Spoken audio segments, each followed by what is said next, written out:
आप एक मुंसिफ की जगह पे बैठे हैं। आप एक क़यामत के दिन सबसे पहले जो जवाबदेह होगा वो एक काजी होगा। आप क्या शायद ये भूल चुके हैं? एक 40,000 वकला की नुमाइंदा बार है। ये किसी की गुलाम नहीं है, किसी एक शख्स की। मेरा सिर्फ इन जुडिशरी से मुतालबा है कि क्या आपने भी कानून, आइन, रवायात को सिर्फ पामाल करना सीख लिया है? मुझे तस्दीक तो नहीं हुई, लेकिन मैंने ये एक मैसेजेस के ज़रिए देखा कि शायद पाकिस्तान जो मुल्क खुदादाद ला इलाहा इल्लल्लाह की बुनियाद पे हासिल किया गया था, उसने फ़लस्तीन के हक में वोट डालने से अब्स्टेन किया है। और अगर ऐसा है तो हम सब के लिए डूब मरने का मकाम है, इन हुक्मरानों के लिए डूब मरने का मकाम है। अगर ऐसा नहीं है तो फिर अदरवाइज है, लेकिन मैंने इसलिए कहा है कि ये मैंने सिर्फ अभी मैसेज पे देखा है। अगर ऐसा है तो फिर इन हुक्मरानों के लिए डूब मरने का मकाम है कि जिस के लिए कायदे आज़म मोहम्मद अली जिन्ना जिन्हें कहा जाता था कि बड़ा लिबरल इंसान है, उसने ये कहा था कि फ़लस्तीन के ऊपर हमारा वही मौक़िफ़ है, जो मकबूजा इलाके हैं उनको फिलफोर खाली किया जाए और यूएनओ के चार्टर के मुताबिक उसका फैसला होना चाहिए। अब जहाँ तक रूल ऑफ लॉ के हवाले से इस मुल्क में लॉलेसनेस की बात है, उस पर बहुत से मुकर्ररीन ने अपने दिल की बातें कही। मैं उन तमाम की बातों को एंडोर्स भी करता हूँ और उससे साथ ये भी कहता चलूँ कि इनके सहूलतकार जो हैं वो शायद हमारे जजेस बन चुके हैं। हमें बड़े दुख से कहना पड़ता है कि जिस अंदाज में ये जुडिशरी अपने फैसले कर रही है, ये एग्जीक्यूटिव फैसले हों, ये जुडिशियल फैसले हों, ये एडमिनिस्ट्रेटिव फैसले हों, ये समझते हैं कि बार इज नोबॉडी। आज ये बार को बेतौकीद कर रहे हैं तो इनकी तौकीद बाकी नहीं रहेगी, फिर इनकी इज्जतें नीलाम होंगी जिस तरह से आज बार की इज्जत और तौकीद को नीलाम किया जा रहा है। मुझे बड़े दुख से कहना पड़ा है, आज बड़ी तकलीफ है कि जब ये कहते हैं कि हमारे एक जज साहब की इज्जत नफ्स पे कोई उसको मजरूह किया गया है तो हम आम लिटिगेंट्स के केसेस नहीं लगाएंगे। एक वकील अपने 4 वकला के साथ रोस्टम पे जाता है तो उसे कहते हैं कि ये जज साहब की शान में गुस्ताखी की गई है, तो फिर उस लिटिगेंट का केस चीफ साहब आप जब सर्द खानों में फेंक देंगे तो फिर ना हाईकोर्ट बार एसोसिएशन आपसे ये मुतालबा करेगी कि उनके बुनियादी हुकूक क़यामत वाले दिन तुम जाके जवाब दोगे। हम जवाबदेह नहीं हैं। उनके बुनियादी हुकूक सलब होंगे तो आपको उसका जवाब देना होगा।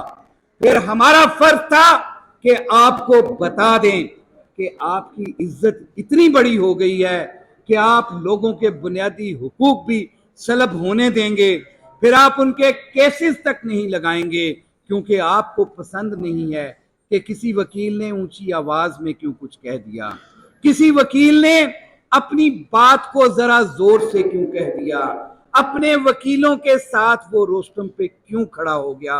ये समझ से बालातर चीज है। आपको इस बात का एहसास होना चाहिए कि आप एक मुंसिफ की जगह पे बैठे हैं।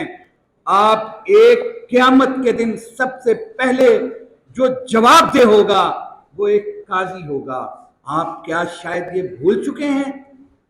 फिर उसके साथ साथ जब एडमिनिस्ट्रेटिव काम ही ये है बेंचेस की तश्कील, और अगर एडमिनिस्ट्रेटिव काम ही ये है कि एक जिले और एक तहसील को किसी और के साथ लगाना है, तो वाली या भक्कर से क्यों अपनी सिफारिशात मांगी है? आपको तो फिर जरूरत ही नहीं है। अगर लाहौर हाईकोर्ट बार जैसे मेरे भाई ने अभी कहा कि उनसे क्यों पूछा जाए, ये तो मियां वाली या भक्कर वाले लोगों का फैसला है, तो क्या मियां वाली और भक्कर वालों ने मुझे वोट नहीं दिए? मैं क्या उन्होंने मेरे से इस ईवान से उस बार की इंडोर्समेंट सीख की है? क्या किसी एक शख्स के फैसले पूरी बार के ऊपर मुसल्लत करें? मैं किसी बात को कन्फ्रंट नहीं करता, मैं सबको सच कहता हूं। मेरा सिर्फ इन जुडिशरी से मुतालबा है कि क्या आपने भी कानून, आइन, रवायात को सिर्फ पामाल करना सीख लिया है? सिर्फ अपनी इनर सेटिस्फेक्शन चाहते हैं? क्या अपने फैसलों की चाहते हैं?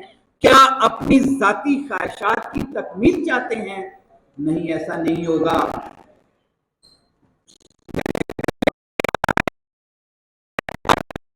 बगैर बार की मशावरत के बगैर आपका कोई फैसला, वो दुरुस्त भी हो, हम मानने के लिए तैयार नहीं हैं। ये बार यहां के 40,000 वुकला की नुमाइंदा बार है। ये किसी की गुलाम नहीं है, किसी एक शख्स की ख्वाहिश के तकमील के लिए नहीं बैठी। ये अपने 40,000 वुकला के पूरे हकूक का तहफ्फुज करने के लिए बैठी हुई है। जरूर फैसले करें। अगर आपको जरूरत नहीं है तो फिर इन कंधों पे सर रख के रोने की भी जरूरत नहीं है। जब तुम लोगों को घरों में भेजा गया था तो कौन आगे बढ़ा था तुम लोगों को बचाने के लिए? आज भी उस वक्त से डरें जब आपकी अपने जाती इख्तिलाफात एक दूसरे को जिबा करने के लिए, एक दूसरे को सूली पे लटकाने के लिए तैयार हैं। तो फिर बार आएगी और फिर बार आगे बढ़ेगी। बार ही आपके लिए एक मां है। जब आप वहां से उठ के आते हो तो इस बार के आगे आके इस गोद में बैठते हो। जब तुम पे कोई मुश्किल वक्त आता है तो ये बार ही आपके रेस्क्यू के लिए आती है। आप कहते हो कि बार कौन होती है, हम उनसे क्यों पूछें, उनका क्या काम है? मैं बताऊंगा, जरूर बताऊंगा। इंशाअल्लाह अजीज यही बार आपको बताएगी कि बहुत जल्द आपको हमारी जरूरत पड़ने वाली है और फिर आप रोओगे, हम नहीं बढ़ेंगे आगे, हम आपके रेस्क्यू के लिए नहीं आएंगे।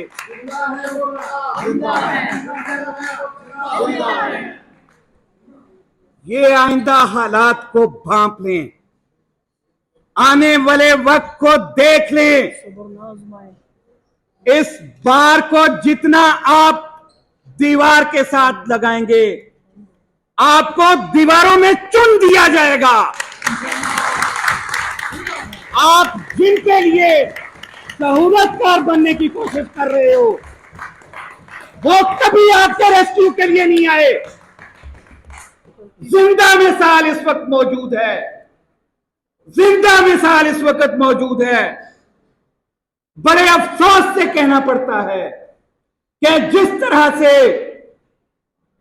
मिलिट्री कोर्ट के फैसले में बैठे एक जज के खिलाफ आज शोकाज नोटिस जारी कर दिया गया है, कल आप लोगों के ऊपर भी वो वक्त आने वाला है। ये क्यों किया जा रहा है? मैंने इसीलिए कहा है कि ये बार है, ये मां है, ये फिर भी आपको गोद लेती है। आपकी तमाम गलतियों और कोताहियों के बावजूद हम फिर भी आपको गले लगाते हैं। उस वक्त से बचें जब आपके ऊपर वो वक्त आने वाला है। वो वक्त दूर नहीं है।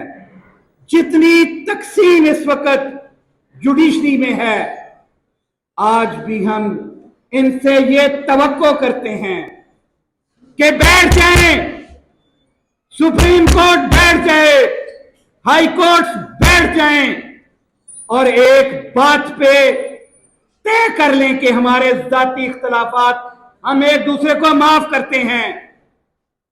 इस मुल्क की बका के लिए, इस आइन की बका के लिए, इस आइन के अंदर दिए हुए बुनियादी हुकूक की बका के लिए आज भी अपने फैसलों में दयानतदारी ले आए। आज भी इस मुल्क के लिए, जिसके लिए आपको इतना बड़ा ओहदा दिया गया है, उसके लिए एक यकजान हो जाएं। शायद हमारा मुल्क तरक्की की राह पे गामजन हो सके। जहां तक इन दो रेजोल्यूशंस की बात है, उस रेजोल्यूशंस के हवाले से अभी मेरे से पहले मुकर्ररीन ने अपने अपने नुक्ता नजर से आगाह किया इस हाउस को।